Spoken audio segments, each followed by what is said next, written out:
Now let's just see.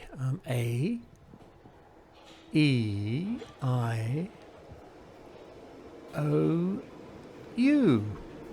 That's all the vowels in my book.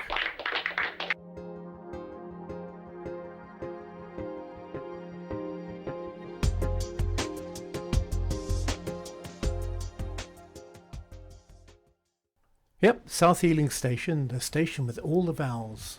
Well, also Mansion House has all the vowels, but they have two O's, and that's cheating.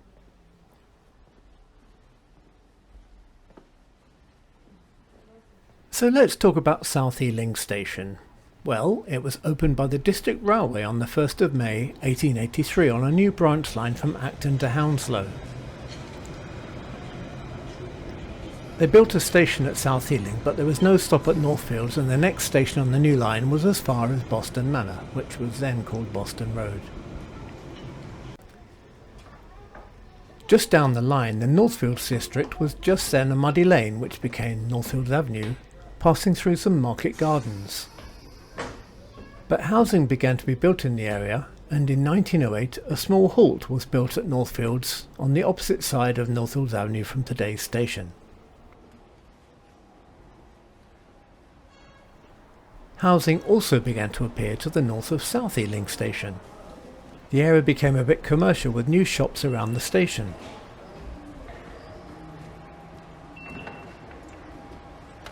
And here are some shots of today's South Ealing.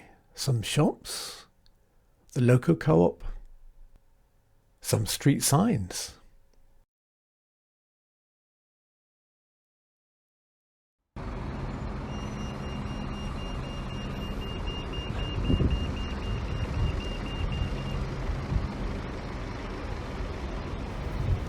South Ealing Station really is in quite a weird position because there's a long distance between here and Acton Town, and Northfields is just down the road. Well, the real reason South Ealing was built in the first place was because of the road we're on. South Ealing Road was Ealing Lane in those days, and it was the only crossing of the railway between Acton Town and Boston Road.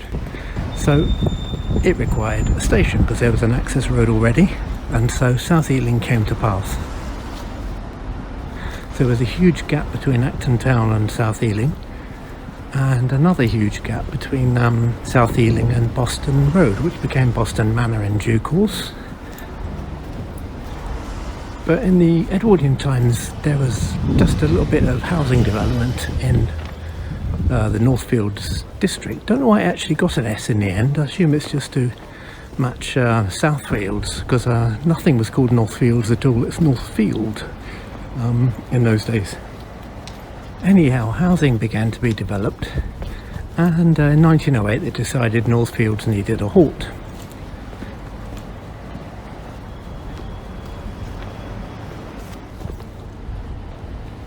And just before the First World War, Airedale Road was laid out, and the western extension of Airedale Road was called Bramley Road, and that effectively connected South Ealing and Northfields.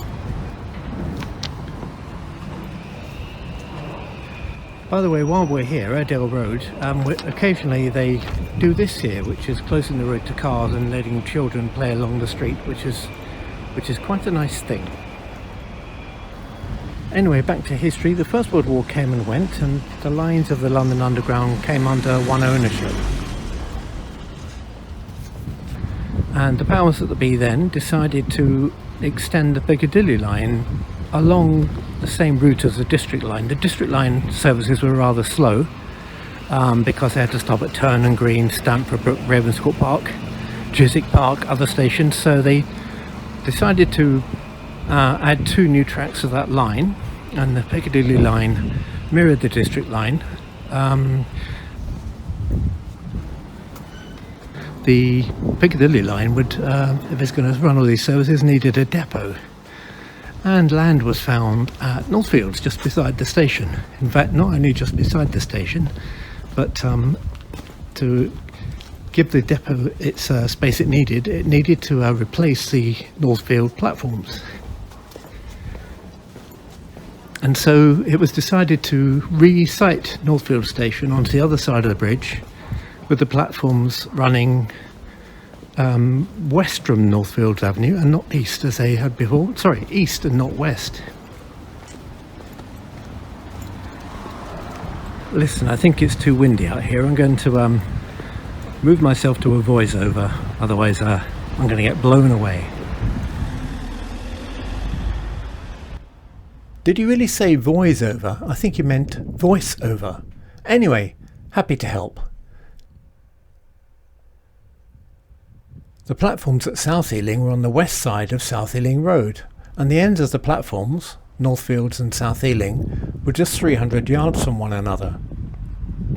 London Underground senior management paid a site visit and only then noticed how close the two stations were to each other. They proposed that South Ealing Station should be closed and a brand new station built nearer to Acton Town. Local residents, and in particular the South Ealing Road shopkeepers, were very upset at the proposal to close the station. London Underground identified Weymouth Avenue, which was a road crossing the railway between South Ealing and Northfield stations. Let's walk up Weymouth Avenue here.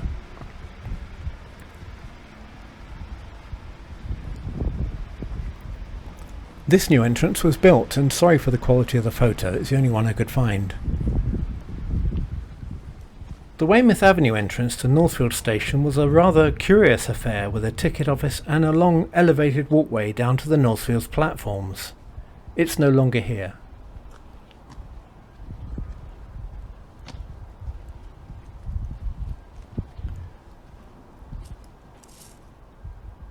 An angry local and vocal campaign eventually saved South Ealing Station. The campaign was helped by the promotion of nearby Brentford Football Club to the First Division. Their ground, Griffin Park, is just down South Ealing Road. With the Second World War intervening, the temporary South Ealing Station building took on the status of a permanent station. It wasn't until 1988 that a proper permanent station was built.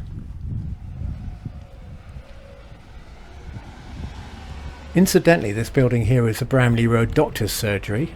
This closed in August 2021 on the very day I filmed this.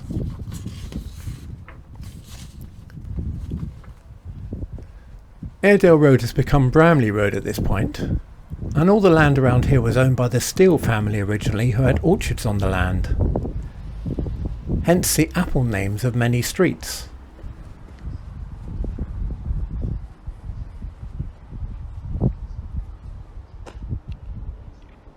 Here's a fine Ealing-style lamppost. A lot of London has lost its distinctive street lamps. Each borough used to have their own styles, and Ealing still does, luckily. We're going to speed things up here.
And here we are at Northfield Station.